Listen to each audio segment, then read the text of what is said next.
অ্যাকাউন্টসমেন্টের পক্ষ থেকে আজকের ক্লাসে সকলকে স্বাগত। আজকে আমরা দেখব হিসাব বিজ্ঞান দ্বিতীয় পত্রের ৪র্থ অধ্যায় যৌথমূলধনী কোম্পানির মূলধন।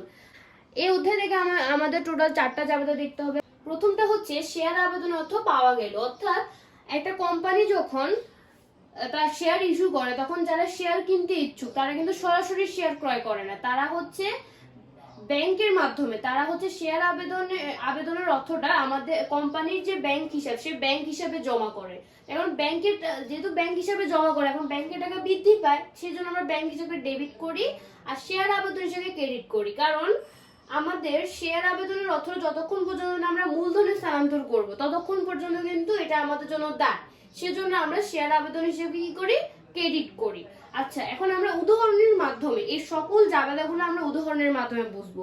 এখন উদাহরণটা আমরা দেখি যে এবি কোম্পানি প্রতিটি 10 টাকা মূল্যের 1 লাখ শেয়ারে বিভক্ত 2% অবহারে 20,000 শেয়ারের বিনিময়ে একটি ভূমি ক্রয় করছে। আচ্ছা, তাহলে আমরা প্রথমে দেখি যে প্রতিটি 10 টাকা মূল্যের 1 লাখ শেয়ারে বিভক্ত, তাহলে কোম্পানির কয়টা শেয়ারে বিভক্ত, 1 লাখ শেয়ারে বিভক্ত। আচ্ছা, কোম্পানির প্রতিটা শেয়ারের লিখিত মূল্য কত, 10 টাকা। আমরা প্রথমটা দেখবো যে টাকাটা, এটা হচ্ছে প্রতিটা শেয়ারের লিখিত মূল্য, তাহলে প্রতিটা শেয়ারের লিখিত মূল্য হচ্ছে 10 টাকা। আচ্ছা, তারপর আমরা এটা জিনিসটা ক্লিয়ার হলাম। তারপরে হচ্ছে কোম্পানি 20,000 শেয়ারের বিনিময়ে একটা ভূমি ক্রয় করছে। ছিল 1 লাখ শেয়ার, তার মধ্যে 20,000 শেয়ার দিয়ে একটা ভূমি ক্রয় করে ফেলছে, তাহলে আর শেয়ার থাকে কয়টা, থাকে হচ্ছে 80,000 শেয়ার। তো এখন 80,000 শেয়ার কি করছে, জনসাধারণের কাছে 2% অধিহারে কি করছে, বিক্রির জন্য বিবরণপত্র প্রচার করছে। তার মানে 80,000 শেয়ার কি করছে, ইস্যু করছে, 2% অধিহারে ইস্যু করছে।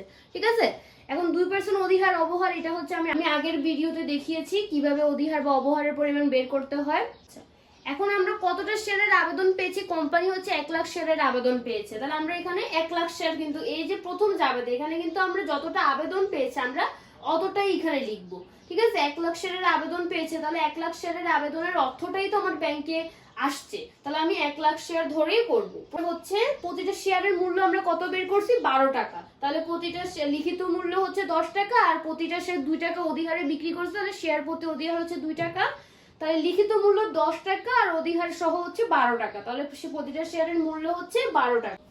তাহলে 1 লাখের সাথে 12 গুণ করলে আমাদের আসবে হচ্ছে 12 লাখ টাকা, তাহলে এই 12 লক্ষ টাকা হচ্ছে আমাদের ব্যাংকে আসছে। ঠিক আছে, সেজন্য আমরা ব্যাংক হিসেবে ডেবিট করছি 12 লক্ষ টাকা দিয়ে, আবার ব্যাংক শেয়ার আবেদন হিসেবে ক্রেডিট করছি 12 লক্ষ টাকা। আচ্ছা, তারপরে দ্বিতীয় জাবেদাটা হচ্ছে আমাদের শেয়ার আবেদনের অর্থটা মূলধনের স্থানান্তর এবং অতিরিক্ত আবেদনের অর্থ ফেরত।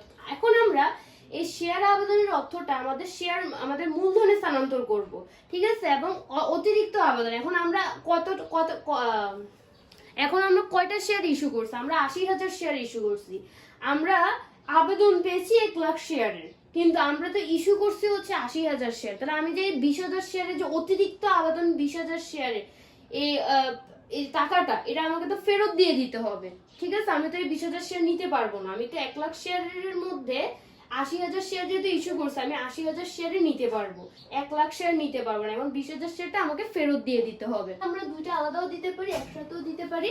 এখানে হচ্ছে আমরা একসাথে দিচ্ছি, একসাথে দিলে আমরা সহজেই একবারে করে ফেলতে পারবো। তো প্রথমে হচ্ছে শেয়ার, আমরা প্রথমে দিব শেয়ার আবেদন হিসেবে ডেবিট, অর্থাৎ এখানে আমরা শেয়ার আবেদন কি করছিলাম, ক্রেডিট করছিলাম। আমরা যখন এটাকে স্থানান্তর করব তখন এটা কি হয়ে যাবে, ডেবিট হয়ে যাবে। উল্টা শেয়ার আবেদন হিসেবে তখন হয়ে যাবে কি, ডেবিট।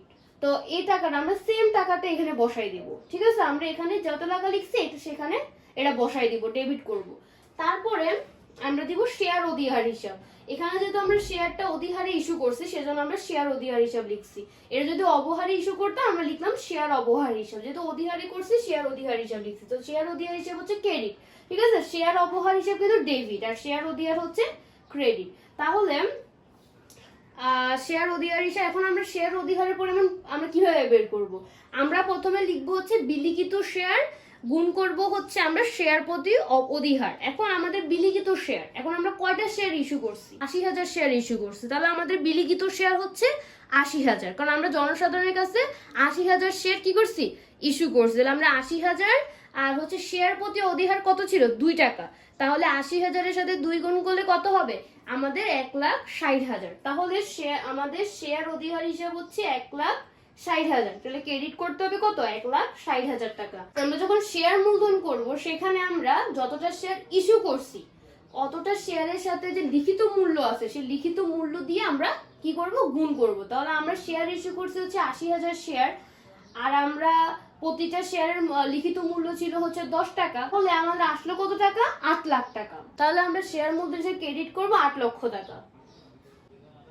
তারপর হচ্ছে ব্যাংক হিসাব। তো ব্যাংক হিসাব আমরা ব্যাংকের মাধ্যমে যত টাকা এই যে অতিরিক্ত যে আবেদন পেয়েছি, আবেদনের অর্থটা আমরা ব্যাংকের মাধ্যমে ফেরত দিয়ে দিব।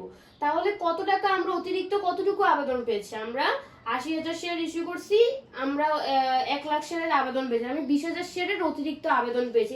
20,000 শেয়ারের টাকাটাই আমি ফেরত দিয়ে দিব। এখন এই 20,000 শেয়ারের আবেদন পেয়েছে, তারা কত টাকা করে আবেদন করছিল, 12 টাকা করেই কিন্তু তারা আবেদন করে, তারা কিন্তু 10 টাকা করে আবেদন করে, তারা কিন্তু 12 টাকা করেই আবেদন করছিল।